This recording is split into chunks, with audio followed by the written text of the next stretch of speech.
Bismillahirrahmanirrahim. Assalamualaikum warahmatullahi wabarakatuh. Apa kabar anak ibu? Alhamdulillah, luar biasa. Allahu Akbar. Nah, pada kesempatan kali ini kita akan belajar tentang keteladanan Rasulullah Sallallahu Alaihi Wasallam dan sahabatnya dengan subtema kejujuran dan kasih sayang Rasulullah Sallallahu Alaihi Wasallam. Sebelum kita lanjut kepada pembelajaran kita, terlebih dahulu marilah kita membaca doa sebelum belajar. Bismillahirrahmanirrahim. Baiklah anak ibu, kita akan belajar mengenai Nabi Muhammad SAW Al-Amin.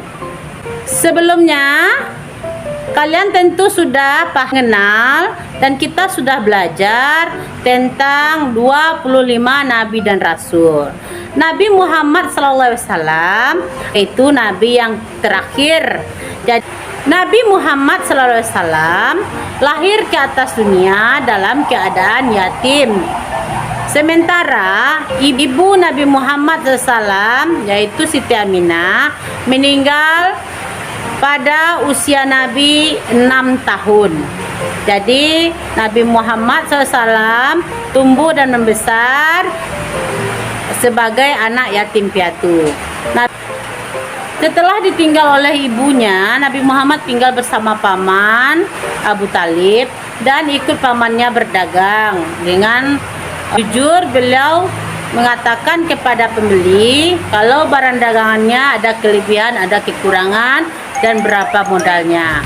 Nah, barang dagangan yang beliau bawa adalah barang miliknya Siti Khadijah.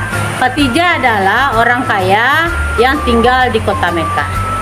Pada usia 35 tahun, Nabi Muhammad SAW bersama orang-orang Quraisy diminta untuk memperbaiki Ka'bah. Nah, setelah sampai pada peletakan Hajar Aswad, orang-orang Quraisy berselisih paham siapa orang yang pantas untuk mengangkat Hajar Aswad. Kemudian mereka menunjuk Nabi Muhammad SAW untuk mengangkat Hajar Aswad. Rasulullah pun kemudian menyarankan satu jalan keluar yang sebelumnya tidak terfikirkan oleh orang-orang Quraisy tersebut, yaitu beliau mengambil sebuah selendang. Kemudian orang-orang Quraisy tersebut disuruh memegang sisi-sisi selendang tersebut. Kemudian diletakkan Hajar Aswad di atas selendang. Kemudian diangkat bersama-sama. Setelah mendekati tempatnya, Rasulullah SAW lah yang angkat Hajar Aswad tersebut. Ini merupakan jalan keluar yang terbaik sehingga tidak menimbulkan perselisihan antar orang Quraisy tersebut. Dan kemudian mereka memberi gelar Rasulullah SAW dengan Al-Amin, yang artinya orang-orang yang dapat dipercaya. Mari kita lihat gambar berikut ini, yaitu seorang anak yang mencerminkan sikap jujur yang mengembalikan uang sisa belanja kepada orang tuanya.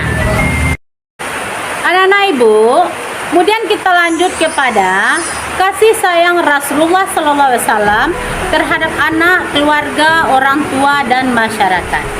Rasulullah SAW pun juga sayang terhadap keluarga dan orang-orang yang ada di sekitarnya. Pada zaman jahiliyah, orang-orang Mekah tidak menghargai anak perempuan, tapi Nabi Muhammad SAW sangat menyayangi anaknya yang bernama Fatimah dan menggendongnya mengelilingi Ka'bah untuk bertawaf. Begitu pula setelah Fatimah dewasa dan menikah dan melahirkan Hasan dan Husain, Nabi Muhammad SAW sangat menyayangi cucunya Hasan dan Husain tersebut. Nah, Ibu, mari kita perhatikan gambar berikut ini. yaitu gambar menghormati orang tua. Jadi anak ibu, sikap menghormati orang tua sudah diajarkan oleh Rasulullah. Kita tinggal pelaksanaannya saja lagi. Mau berangkat sekolah, pulang sekolah, kita salam dulu sama orang tua. Bisa dipahami? Alhamdulillah. Anak-anak ibu, kita lanjutkan. Kepedulian Rasulullah SAW terhadap lingkungan. Rasulullah SAW bukan peduli saja terhadap ibadah sholat, tidak, tapi beliau juga peduli terhadap lingkungan. Mari kita perhatikan gambar ini. Gambar apa anak ibu?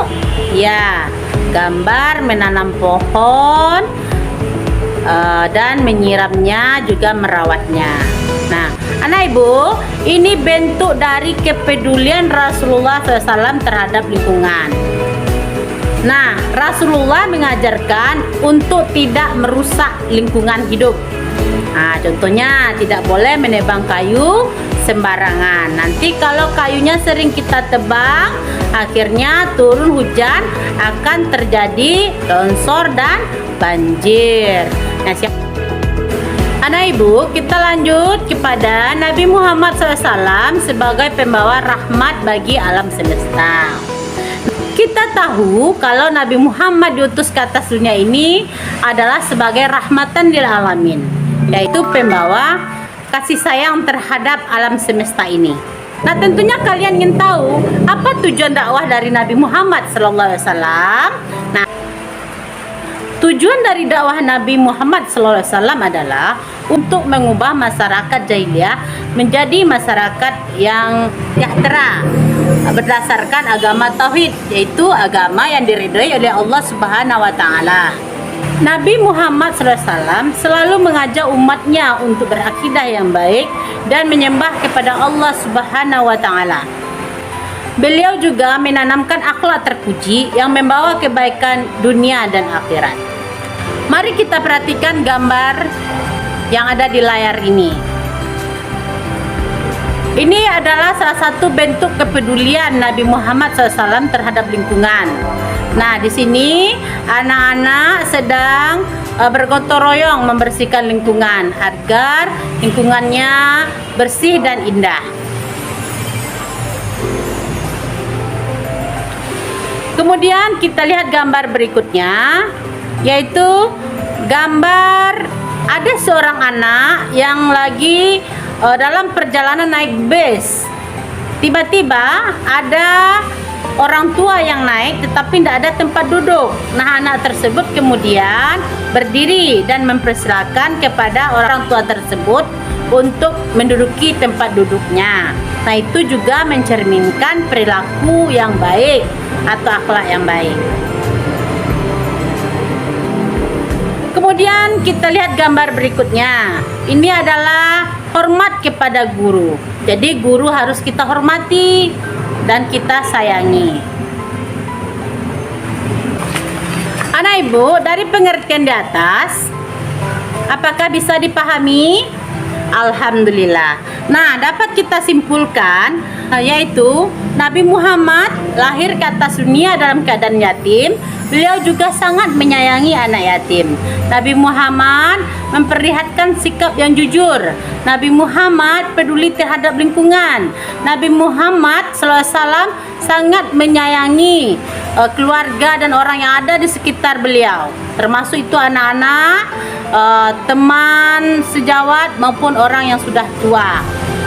Nah, dari penjelasan ibu tadi, ibu harapkan anak ibu dapat mencerminkan contoh-contoh yang baik dalam kehidupan sehari-hari sebagaimana yang sudah dicontohkan oleh Nabi Muhammad SAW.